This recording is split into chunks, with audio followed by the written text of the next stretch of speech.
ગુજરાતીઓનો મનપસંદ નાસ્તો એટલે ગાંઠિયા. આપણે બજારમાંથી અલગ અલગ પ્રકારના ગાંઠિયા લાવતા જોઈએ, પણ જો એકવાર આ રીતે ગાંઠિયા બનાવશો તો બજારમાંથી ક્યારેય નહીં લાવો. તો વિડીયોને એન્ડ સુધી જોતા રહેજો. તો સૌથી પહેલાં અહીંયા મેં 250 ગ્રામ ચણાનો લોટ લીધો છે. તમે ચણાના લોટની બદલે બેસનનો ઉપયોગ પણ કરી શકો છો. તો હવે આપણે તેને સારી રીતે ચાળીને આપણે મસાલા કરી લઈએ. તો તેના માટે અહીંયા 2 મોટી ચમચી લાલ મરચું, 1 ચમચી મરીનો પાવડર, 1 મોટી ચમચી અજમો, 1 પીંચ જેટલી હિંગ અને થોડી નાની ચમચી એવી હળદર લીધેલી છે. અને સ્વાદ પ્રમાણે મીઠું એડ કરીને બધી જ વસ્તુને મિક્સ કરી લઈએ. અને હવે 3 ચમચી જેટલા તેલને એડ કરીને લોટને સારી રીતે મિક્સ કરી લઈએ. અહીંયા આપણે લસણિયા ગાંઠિયા બનાવતા હોવાથી લસણની એક પેસ્ટ તૈયાર કરવાની છે, કેમ કે જો ખાંડીને નાખીએ તો જારા કે સંચામાંથી નીકળે નહીં. તો તેના માટે અહીંયા મેં 10 થી 12 કળી જેટલું લસણ લીધું છે. તેમાં અડધો કપ પાણી અને 1/4 ટીસ્પૂન જેટલો ગાંઠિયાનો સોડા લીધો છે. હવે આ બધી જ વસ્તુને ક્રશ કરી લઈએ. એટલે આવી પેસ્ટ બની જાય. હવે તેનાથી જ આપણે લોટ બાંધવાનો છે. લસણવાળું પાણી થોડું એડ કરીને લોટ બાંધી લેવો. લોટ થોડો કઠણ જ બાંધવાનો છે અને જરૂર પડે તો ઉપરથી સાદું પાણી પણ એડ કરી શકાય. તો આ રીતે મેં અહીંયા લોટ બાંધી લીધો છે. હવે તેને આપણે સારી રીતે મસળવાનો છે.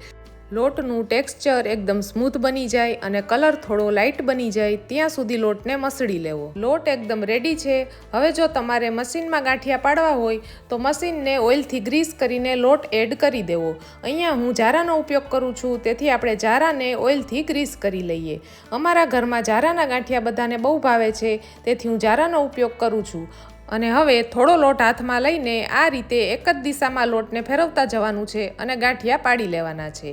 ગાંઠિયા પાડતી વખતે ગેસની ફ્લેમ ધીમી જ રાખવાની છે અને એકવાર ગાંઠિયા પડાઈ જાય પછી ગેસને ફૂલ કરી દેવાનો છે.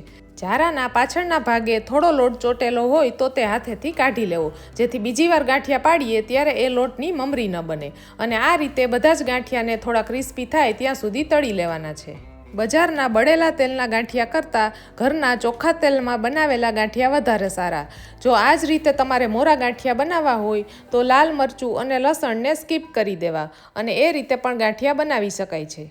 અને હા, ગાંઠિયામાં નાખવાનો સ્પેશિયલ સોડા આવે છે જેનું નામ છે એસ સોડા.